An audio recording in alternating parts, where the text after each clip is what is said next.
Captain America Civil War ist die Fortsetzung von Captain America The Winter Soldier und es geht darum, dass nach den ganzen Ereignissen von den beiden Avengers-Filmen und von Captain America The Winter Soldier die Leute von der Welt sich so ein bisschen unsicher fühlen mit diesen Superhelden. Darum hat sich die amerikanische Regierung dafür entschieden, die Leute zu registrieren, die so Superkräfte und so haben und die dann der UNO zu unterstellen. Der Tony Stark, also der Iron Man, ist da dafür, der Captain America, also der Steve Rogers, ist da dagegen und aus dem Grund und aus noch ein paar anderen persönlichen Konflikten gibt es wie zwei Teams, wo sich die ganzen Superhelden anschliessen und was am Schluss zu einer Art Bürgerkrieg eskaliert. Und Captain America Civil War ist eigentlich wirklich ein direktes Sequel, also ein direkter Nachfolger von Captain America Winter Soldier, aber auch zu Avengers Age of Ultron, weil all das Zeug spielt dort dazu. Es ist zwar im Kern sehr wohl ein Captain America Film, aber es hat mega viele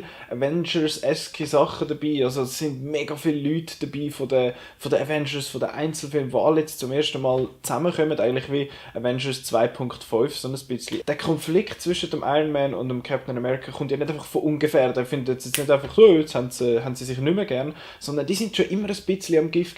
Schon im ersten Avengers-Film haben sie einander nicht wirklich mehr, sie sind schon Kollegen gewesen, aber sie haben immer irgendwie so ein bisschen gestichelt gegeneinander. Im zweiten ist es nicht anders gewesen.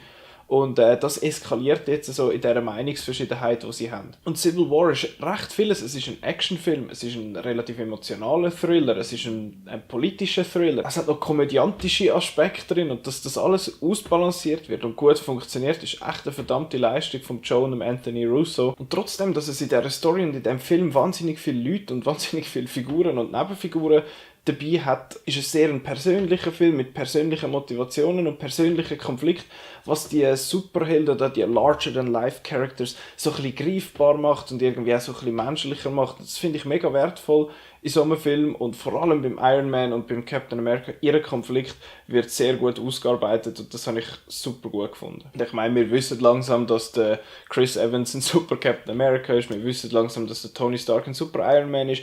Alle Figuren, bzw. alle Schauspieler, die diese Rolle schon mal gespielt haben, jetzt da im Marvel Cinematic Universe, sind alle gut, wir wissen es langsam, es sind alle dabei. Ich finde den Hawkeye immer noch recht die Pfeife, aber das ist persönlicher Geschmack. Aber jede Figur, die da dabei ist, hat ihren Moment oder mehrere Momente, wo sie wirklich gut sind und können scheinen, so ein bisschen, ein bisschen glänzen. Auch die neuen, der Ant-Man, der Black Panther und der Spider-Man, die sind alle noch nie so ein bisschen in diesen Avengers dabei gewesen.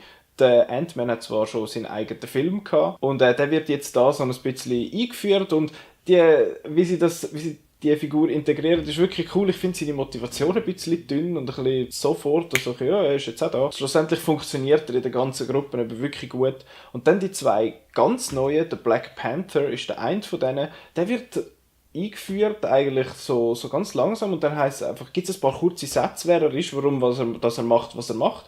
Und dann ist er eigentlich schon da und das hat eigentlich schon gelangt. Aber seine Motivation, die er hat, ist nachvollziehbar, sie ist klar, es ist logisch, warum dass er macht, was er macht. Und das ist wirklich mega gelungen und er ist auch eine sau coole Figur. Und es ist noch speziell, er ist einer von diesen Figuren, die eigentlich keinen Humor hat. Alle anderen machen mal wieder einen Spruch und er findet, ich habe keine Zeit für das, ich habe mein Ziel. Das pure Gegenteil von dem ist der Spider-Man. Wow, der Spider-Man. Es ist schon ein bisschen surreal, weil es ja das ganze rechte Puff, was sie da haben im Hintergrund zwischen Marvel Studios und Sony. Holy shit, es ist einfach wirklich super. Er ist toll eingefädelt.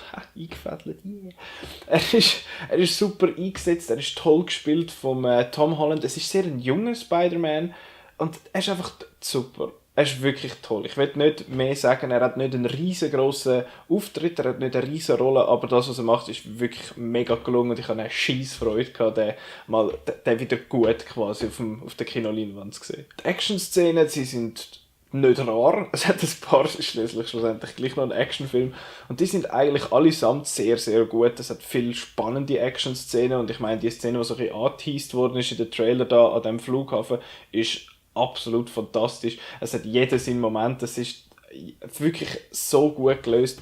Es hat teilweise Sachen, die in diesen Kämpfen sehr Superhero-esque sind, also mit der ganzen Kräfte von der Scarlet Witch, die da die Leute kann halb verzaubern und weiss der Geier was. Das ist dann schon ein bisschen sehr Superhero, aber es gibt auch sehr normale Kämpfe, sozusagen, so Hand-to-Hand-Combat und mit denen habe ich ein bisschen das Problem gehabt, weil sie sind Hollywood-typisch so schnell geschnitten und so ein bisschen verwackelt. Und ich wäre auch sehr gut ohne das ausgekommen. Civil War ist natürlich auch nicht perfekt und er leidet an der gleichen Schwäche wie praktisch alle anderen Marvel-Filme, nicht die Serien, aber wie die Filme, und das ist der Bösewicht. Es hat einen Bösewicht in dem Film gespielt von Daniel Brühl und er ist ein super Schauspieler und das, was er macht, macht Sinn. Aber es wird so nicht ergründet und so, warum dass er das Zeug genau macht. Am Schluss denke ich so, okay, ja, von mir aus, aber er hat viel zu wenig Zeit quasi, um sich etablieren und zeigen, warum dass er quasi die Berechtigung hat, um mit dem Film zu sein. Du könntest ihn rausnehmen und der Film wäre praktisch der gleiche. Das ist wahrscheinlich einfach, weil in diesen 2,5 Stunden, der Film geht 2,5 Stunden, ist der längste Marvel-Film bis jetzt. Es ist so dermaßen viel los, dass wie fast kein Platz mehr war für den Bösewicht. Und ja, der ist relativ vorig gewesen, das habe ich mega schade gefunden, weil der Daniel Brühl ist ein toller Schauspieler. Captain America Civil War oder The First Avenger Civil War, wie er bei uns heisst, ist wirklich ein absolut gelungener Marvel-Film. Er hat tolle Action-Szenen, er hat guten Humor, der Thriller-Aspekt funktioniert gut. Alle Figuren, die hat gefühlte 20 Figuren sind toll ausbalanciert.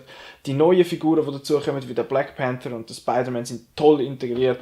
Du hast gute Schauspieler, du hast einfach alles in allem wirklich einen sehr guten Film. Nicht nur ein super Marvel-Film oder Superheldenfilm, sondern einfach ein guter Film. Allein, was mich gestört hat, ist, dass der Bösewicht irgendwie ein bisschen verschwendet ist und ein bisschen zu kurz kommt schlussendlich in der ganzen Story.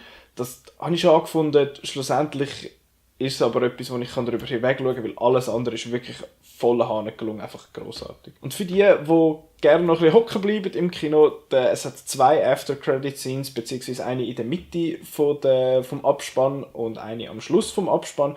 Und ich finde, die sind noch lohnenswert. Das ist jetzt nicht mind-blowing oder so, aber sind noch coole 2 kurze Szenen, die man sich noch geben kann im Kino. Ich hatte einen Haufen Spass mit Civil War. Ich werde ihn mir sicher nochmal anschauen im Kino, der ist es absolut wert. Und ich danke euch vielmals, dass ihr das Video angeschaut habt und ich sehe euch beim nächsten Mal.